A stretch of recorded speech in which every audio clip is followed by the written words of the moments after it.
you want to ask him about a specific thing? I mean, from the first man on the moon, which was right after I was born, like you've seen that on TV, the shooting of Martin Luther King Jr., right? You looked at that. What else?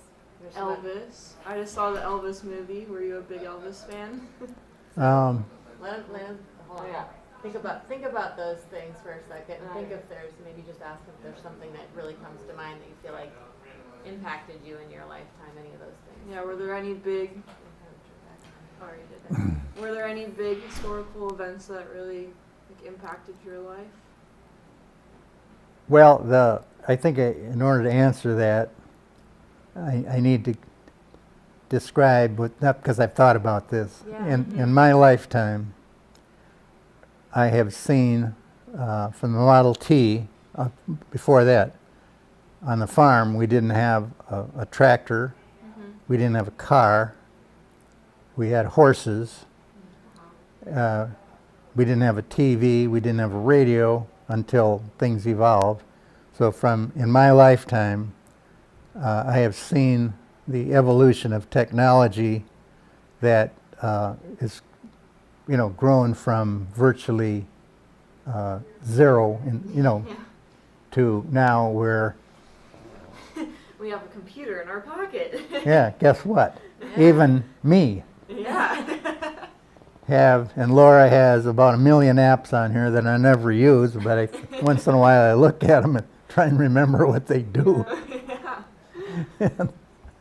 So I guess the answer is, do I have a favorite? I don't know. I mean, but what I do think is, what's interesting is in my lifespan, I've seen about what percentage of technology?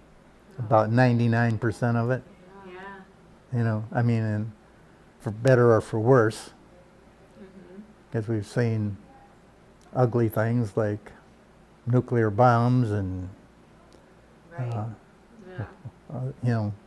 to wonderful things like hospital techniques and stuff. And, Right. yeah. When did you get your first car and what was it? Well, Liz got to help me on this because Did you have one in college? Did you have one before? now I do remember. Yeah, when this part I forgot about for a while, and this is when I was in college, and maybe it was between college and my master's degree, but I spent a summer in Madison because I was taking classes. So I think maybe that was part of it, finish my master's degree. And so I got a broker's license, which is, no big deal. I mean, you got to pass a test and write an oral exam, and they interview you, and then you pay them $20, and then you're an official broker. So I sold houses in the summer, and to this day I wish I'd never done that, because if you're a real estate salesman, you go against your own ethics a little bit, because I would, all you got to do is and not lie exactly, but Exaggeration. but Yeah. if you know something bad about the house, you don't bring it up if you want to sell it. You point out all the good features. Yeah. Then I still recommend you have an independent evaluation. I always would say that, but most people then never did.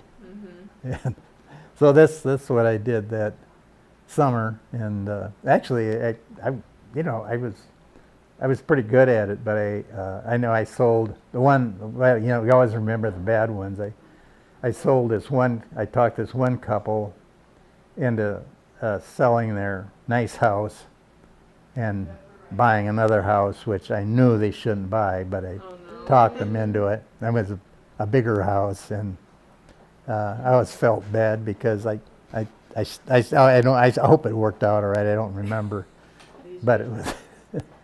So you earned some good money, it sounds like. It was great. I mean, I earned a lot of money. I mean, it was. And is it after that you got your first car then, or how? Oh no, that's going back to the car. Yeah. That was, I borrowed the money, that was to get the car. That was the first car, but I borrowed the money, and that was one of the reasons that I was so, I don't know if aggressive is the right word, but I don't know, I guess somehow I never felt good about it because I kind of worried more about my interest than the other, but I needed the car I needed money to make the payments on the car. So that's why I remember it as not one of my nicer times in life. So what was the first car then? Do you remember the make? Yeah, it was a black Plymouth. So it'd been 1950, what, 2, something like that. I remember so you can look it up on the internet. It's a nice looking little car, little coupe car. Wasn't very big. It was black. Tell Hannah about, so growing up, one of the cars that my dad drove was a Pinto. Tell her about Pintos. She's